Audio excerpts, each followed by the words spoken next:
This is my response to the most addictive video game for me. I just want to talk about like 4 or 5. I think the first game I ever got addicted to was the original StarCraft.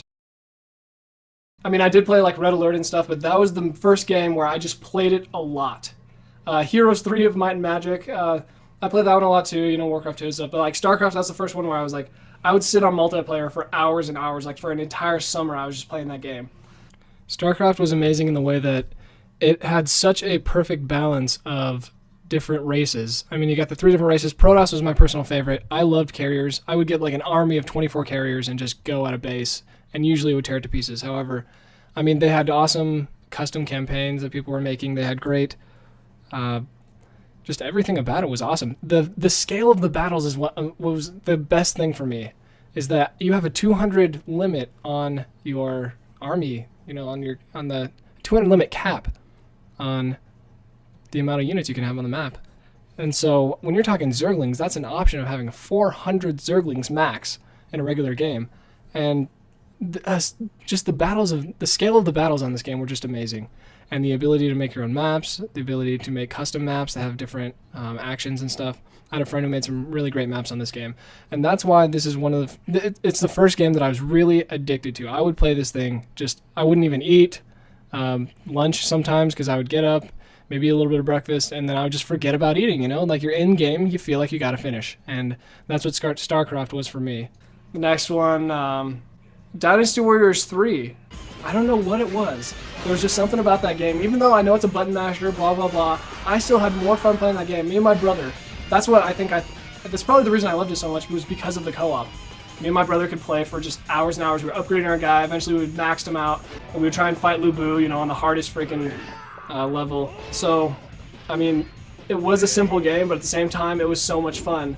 Because you would get down to like the super low health, and it's like, don't kill me, and you're just like running away, you know, trying to like find some health. It's just a fun game. Granted, you know, it's been losing money over the past. I only really liked Dynasty Warriors 3. I never really played the second one much. Third one was like the one for me. And I put in a ton of hours into that game. Same thing with Time Splitters 2, being able to play with 4 people with my friends. There were so many options for different game types on that video game that I mean, Virus, we played that so much. It was so much fun because you're just running for your life and trying not to get tagged by another teammate or by another bot. You could also connect the PS2 with the Firewire cable, play it, or 4 versus 4. I don't know how many it went up to, but we did do that one time. And I put a lot of hours into that game as well. They had fun co-op missions on that too. There wasn't much storyline, but there was a lot of creativity in the way that the levels looked. I like the speed of the game, the design and everything. The game was a lot like GoldenEye as far as the look and the feel of it. You can even see, I mean, this game, it didn't rival GoldenEye per se, but it did mimic it in a lot of great ways. The gameplay is fantastic. I really wish that this game would have got more popular than it did, because it really deserved it. I was really sad to see this franchise kind of go downhill. There really hasn't. The Future Perfect was kind of a lame game. This was their shining moment, I think, was Time Splitters 2. And like I said, just getting together with a couple friends, playing this game, it was a lot like playing the GoldenEye game. They did have, I mean, they had a lot more characters on this. They added, you know, agility, so different characters were faster, different characters were stronger, different characters had more, you know, the stamina and everything like that. So it was interesting to change up the multiplayer that way. And they really, I mean, it was just a fantastic game. And it was basically, I think, kind of PlayStation 2's answers to GoldenEye, and they did a great job. For my number 1 most addictive game, I know it sounds probably kind of weird, but Left 4 Dead 2 is the most addictive game I've ever played. I have about 1,200 hours logged into that game on Steam so far, and it's just something I got a group of friends that I play with. We play all the time, not just like the exact same 8 every time, but like, you know, we rotate a couple people in and out. It's a different game every time. Like, right when it started getting to the point where I was like, this game's getting old, which was a year later.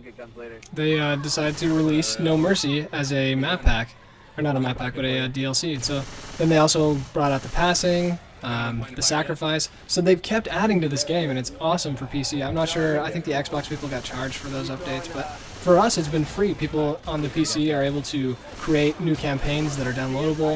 I played a lot of them. They're a lot of fun. That really keeps the game new and fresh. Of course, the maps that it came with are still the most popular. They're still the best maps that you can get for the game, because they're made by the the company itself. And it's just something that you never know what's going to happen. You've got such a variety on Left 4 Dead 2 of infected with the charger, the smoker, the jockey. I mean, everything. Left 4 Dead 1, you had the hunter, you had the smoker, you had the boomer, which was good. You got the tank and the witch, of course, but with Left 4 Dead 2, the charger, the spitter, and the jockey changed things up so much that it really was a fantastic game. A lot of people were very skeptical of it when it first came out because it came out only a year after Left 4 Dead had been released. So they thought, you know, this is just Left 4 Dead 1 with melee and a couple new zombies. No, this game really changed it up. And the more you play it, the more you realize this game is not Left 4 Dead 1. This game is a lot different, and it's a lot better. Especially Versus.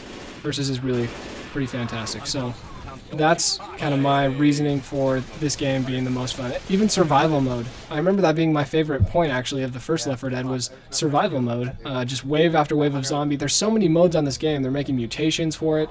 Every week, they really, not every week, but every week or two, they usually come out with a new mutation. And so it just changes up gameplay. Maybe the mutation is, you know, you don't have health, you just have pills. So you're running on health that's just going down for the entire level. And this game... I don't know what else to say. It's a team game. It's awesome. Everyone has microphones. You're talking with your teammates, just hanging out. It's just a great... I know I keep saying it, but it's just a great game. So that is my response to 3killabytes, most addictive games ever. Hopefully you guys enjoyed it. And if you haven't checked out Left 4 Dead 2, especially for the PC, I'm not bashing the Xbox version. I'm not sure how good it is. Hopefully they've got the same kind of setup for the Xbox. But if you haven't checked it out, check it out. And... It's a fantastic game. Anyways, love 3killabytes. Keep it up on your videos, and hopefully we can continue involving ourselves as a YouTube community with 3killabytes and keep this thing going. Let me know what you think in the comments, and I will read them or something. Anyways, over and outie!